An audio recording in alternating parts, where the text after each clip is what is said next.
Hi friends, trade facts YouTube ఛానల్కి స్వాగతం. నిజంగా ఇది ఒక ఇన్స్పైరింగ్ కలిగించేటువంటి స్టోరీ. స్టాక్ మార్కెట్ జర్నీలో చాలామంది అనేకమైనటువంటి ఎత్తుపల్లాలు చవిచూసి ఉంటారు. ఎత్తులేమో కానీ పల్లాలు మాత్రం చవిచూసి ఉంటారు. చాలామంది కొన్ని కోట్ల రూపాయలు, లక్షలాది రూపాయలు నష్టపోయి ఉంటారు, వేల రూపాయలు నష్టపోయి ఉంటారు. వాడిని నమ్మి వీడిని నమ్మి రకరకాలైనటువంటి కాన్సెప్ట్స్తో చాలా వాళ్ళ ట్రేడింగ్ కెరీర్ని గందరగోళం చేసుకున్నటువంటి వ్యక్తులు ఉంటారు. మనకి కంటిన్యూస్గా కొన్ని అపజయాలు స్టాక్ మార్కెట్లో ఎదురు కావచ్చు, కానీ మనం వాటి నుంచి కొన్ని కొత్త విషయాలను నేర్చుకొని గనక మనం మన జర్నీని గనక కొనసాగించగలిగితే సక్సెస్గా ఖచ్చితంగా సక్సెస్ అనేటువంటిది స్టాక్ మార్కెట్ జర్నీలో ఉంటుంది అనటంలో ఎటువంటి సందేహం లేదు. ఇది వాస్తవం కూడా.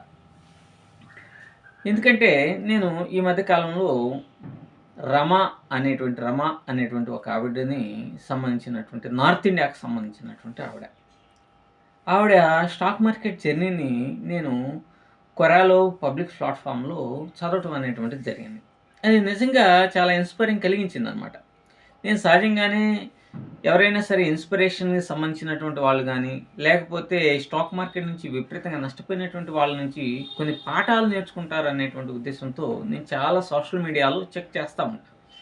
ఆ సందర్భంలో ఈ కొరా అనేటువంటి దాంట్లో మనకి ఈ న్యూస్ ఈ యొక్క మ్యాటర్ అనేటువంటిది వచ్చింది. దాన్ని మీకు చెప్తున్నాను అన్నమాట. ఈవిడ నోయిడాలో ఉంటారు, అంటే ఢిల్లీ పక్కన. వాళ్ళ హస్బెండ్ సాఫ్ట్వేర్ జాబ్. అయితే ఆయన అది అంత క్వాలిటీ కలిగినటువంటి సాఫ్ట్వేర్ జాబ్ కాదనమాట. కానీ మంచిగానే శాలరీ అనేటువంటి నెలకు ఒక 70-80 వేల రూపాయల దాకా వస్తూ ఉంది. సరే, ఈవిడ ఇంట్లోనే ఉండి ఈ సహజంగానే నార్త్ ఇండియన్స్కి స్టాక్ మార్కెట్ అనేటువంటిది ఒక అలవాటు చేసుకుంటారనమాట. ఒక ప్యాసివ్ ఇన్కమ్గా వాళ్ళు ప్లాన్ చేసుకుంటూ ఉంటారు. సరే, భార్య ఇంట్లో ఉంటుంది కదా అని చెప్పేసి ఈవిడ బిఫోర్ కరోనానే స్టాక్ మార్కెట్ జర్నీని స్టార్ట్ చేసి ఎత్తు పొలాలు చూడటం, కొన్ని కోర్సులు జాయిన్ అవటం, నష్టపోవటం, కొంతమంది దగ్గర టిప్స్ తీసుకోవటం, నష్టపోవటం, ఇట్లా అకౌంట్ హ్యాండ్లింగ్ ఇవ్వటం, అట్లా నష్టపోవటం, అన్ని రకాలుగా జరిగింది. కానీ వాళ్ళ హస్బెండ్ జాబ్ చేస్తున్నాడు, వీళ్ళకి అనేటువంటి మనీ అనేటువంటిది వస్తుంది, బాగానే నడుస్తూ ఉంది. కానీ ఆ తర్వాత ఈ కరోనా క్రైసిస్ అనేటువంటి రావటం, ఆ తర్వాత కొద్ది రోజులకి వాళ్ళ హస్బెండ్ యొక్క జాబ్ అనేటువంటిది కొంత డిఫికల్ట్ అయిపోయిందనమాట, లే ఆఫ్స్ వల్ల. సో ఆటోమేటిక్గా అతని యొక్క జాబ్ అనేటువంటిది పోవటం అనేటువంటిది జరిగింది. అప్పటికే ఈవిడికి స్టాక్ మార్కెట్లోకి వచ్చి 5-6 సంవత్సరాల జర్నీ కొనసాగింది. ఈ 5-6 సంవత్సరాల్లో నష్టపోవటమే కానీ ఏ రోజు కూడా ఒక రూపాయి రావడం అనేటువంటిది జరగల. కానీ ఈ వచ్చేటువంటి జర్నీలో ప్రతిరోజు ఈ యొక్క ఎనాలిసిస్లు చూడటము, యూట్యూబ్ ఛానల్స్ చూడటము, కొన్ని తను సొంతంగా కొన్ని ప్రైజ్ యాక్షన్స్ ఇవన్నీ ప్రాక్టీస్ అవటం, ఇవన్నీ జరిగిన తర్వాత ఎప్పుడైతే తన యొక్క జాబ్ అనేటువంటిది పోయిందో, తన హస్బెండ్ యొక్క జాబ్ పోయిందో, ఎలాగైనా సరే స్టాక్ మార్కెట్లో మనం నిలబడాలి అని ఒక కృతనిశ్చయం అనేటువంటిది అప్పుడు వచ్చింది. అంతకుముందు వరకు ఏంటి, ఒక భరోసా అనేటువంటిది ఉంది. పోతే పోయిందిలే, హస్బెండ్ తీసుకొని వస్తాడు కదా అని చెప్పేసి ఒక కాన్సెప్ట్ తోటి. సో ఎప్పుడైతే ఒక సీరియస్ కెరీర్గా తీసుకోవాల్సిన పరిస్థితి వచ్చిందో, ఎప్పుడైతే భర్త యొక్క ఇన్కమ్ అనేటువంటిది పూర్తిగా జీరో అయిందో, తను ఎలాగైనా సరే ఇన్ని రోజులు ఇన్ని సంవత్సరాలు ప్రాక్టీస్ చేశాను, కష్టపడ్డాను, డబ్బులు చాలా లక్షలాది రూపాయలు నష్టపోయాను, కానీ తను ఎలాగైనా దీంట్లో నిలబడాలి అనే ఒక కృతనిశ్చయంతో స్ట్రాంగ్గా కూర్చొని ఆవిడ కొన్ని స్ట్రాటజీస్ని డెవలప్ చేసి అవి ఇంతకుముందు అంటే ఒకసారి ఎనాలిసిస్ చేసుకుంది. గతంలో తను ఎలా ట్రేడ్ చేశారు ఏంటి అనేటువంటిది.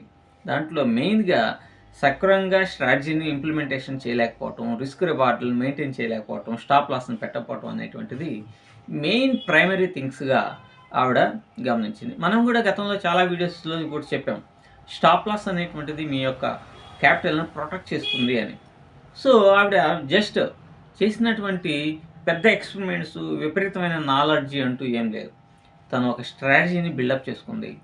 ఆ స్ట్రాటజీని పక్కాగా తను అనుకున్నప్పుడు, ఎప్పుడైతే తన స్ట్రాటజీకి అనుకూలంగా సెటప్ అనేటువంటిది వస్తుందో, A+ సెటప్ని సెట్ చేసుకొని, ఎప్పుడైతే ఎంట్రీ అనేటువంటిది దొరుకుతుందో ఆ ఎంట్రీ పైన ఆ ఎంట్రీస్ తీసుకొని స్టాప్ లాస్ని, టార్గెట్ని మెయింటైన్ చేసుకుంటూ వచ్చింది.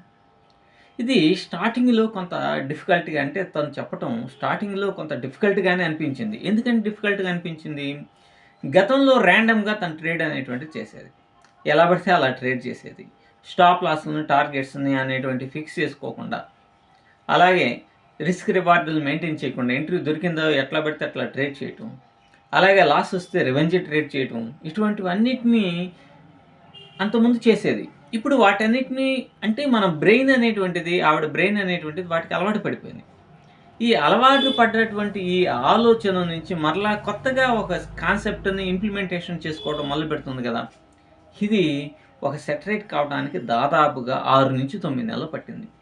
ఏం సెటప్ కావటానికి? తను అనుకున్న స్ట్రాటజీ వచ్చినప్పుడు ఎంటర్ కావటానికి, తనకు అనుకున్న ఎంట్రీస్ దొరికిన తర్వాత స్టాప్ లాస్ అనేటువంటిది పెట్టడానికి, టార్గెట్‌ని ఫిక్స్ చేసుకోవటానికి.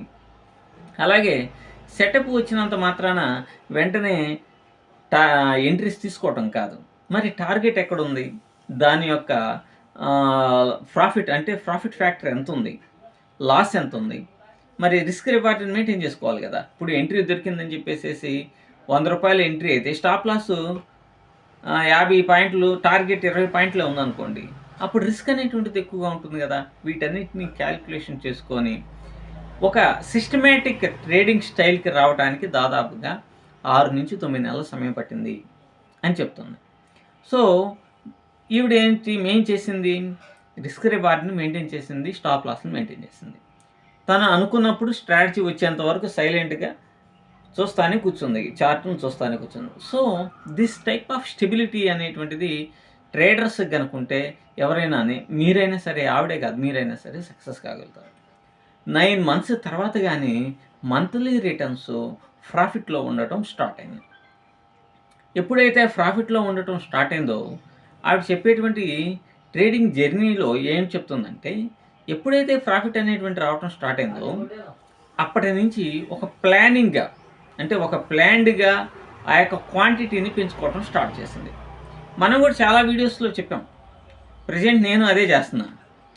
క్వాంటిటీని పెంచుకుంటూ పోతూ ఉన్నప్పుడు, ఫస్ట్ ఒక 25 క్వాంటిటీస్‌తో చేసినప్పుడు, రూ. 1000 ఇచ్చినప్పుడు 100 క్వాంటిటీతో చేసినప్పుడు ₹4000 పర్ మంత్ అనేది వస్తుంది గదా! అదే 200, 300 పోతే అది ఆటోమేటిక్‌గా మనకు ఒక పాసివ్ ఇన్‌కమ్‌గా ఒక 25,000 ఈజీగా తెచ్చుకోవచ్చు. ఇంట్రాడేలో మీరు పక్కాగా ఒక ప్రణాళికాబద్ధంగా గనక మీరు ట్రేడ్ చేయగలిగితే, ఈక్విటీలో ఖచ్చితంగా నెలకు ఒక అమౌంట్ అనేటువంటిది ఖచ్చితంగా వస్తది. అదే ఈ రమాదేవి గారు చేశారు. నిజంగా అద్భుతమైనటువంటి విజయాలు స్టార్ట్ చేశారు. ఇప్పుడు వాళ్ళ హస్బెండ్ ఎంతైతే గతంలో సంపాదించారో, అంత ఈవిడే సంపాదిస్తా ఉన్నది. అఫ్‌కోర్స్ వాళ్ళ హస్బెండ్ ఏం ఖాళీగా ఉండడుగా, ఏదో ఒక జాబ్‌కి వెళ్ళిపోయి ఉంటారు. కానీ ఆ విషయాన్ని మనకేం చెప్పలేదు. కానీ నా భర్త ఇంతకుముందు ఎంతైతే సంపాదిస్తున్నారో, అంత నేను ఇప్పుడు ఫర్ మంత్ సంపాదిస్తూ ఉన్నాను. It is a great achievement to me. ఒక 5 సంవత్సరాలు వేస్ట్ అయిపోయినప్పటికీ కూడా, 5 సంవత్సరాలు మన నష్టాలు వచ్చినప్పటికి కూడా, 5 సంవత్సరాలు మనకి దిశానిర్దేశం అనేటువంటిది ఏమీ లేకుండా ట్రేడింగ్ చేసినప్పటికీ కూడా, ఒక ప్లానింగ్‌తో, టైమ్ బాండ్‌తో మనం గనక రన్ చేయగలిగితే, సక్సెస్ అనేటువంటిది వస్తది అనటంలో ఎటువంటి సందేహం లేదు అనేది రమాదేవి గారి యొక్క ట్రేడింగ్ జర్నీ బట్టి మనం ఇన్స్పైర్ కావాలా? మన యొక్క లోపాలను సరిదిద్దుకొని ఒక మంచి అద్భుతమైన ట్రేడర్స్‌గా తయారు కావడానికి it takes some time. But ప్రతి ఒక్కరు కొంత ట్రై అనేటువంటిది చేయండి. సక్సెస్ ఆటోమేటిక్‌గా వస్తుంది. Thank you.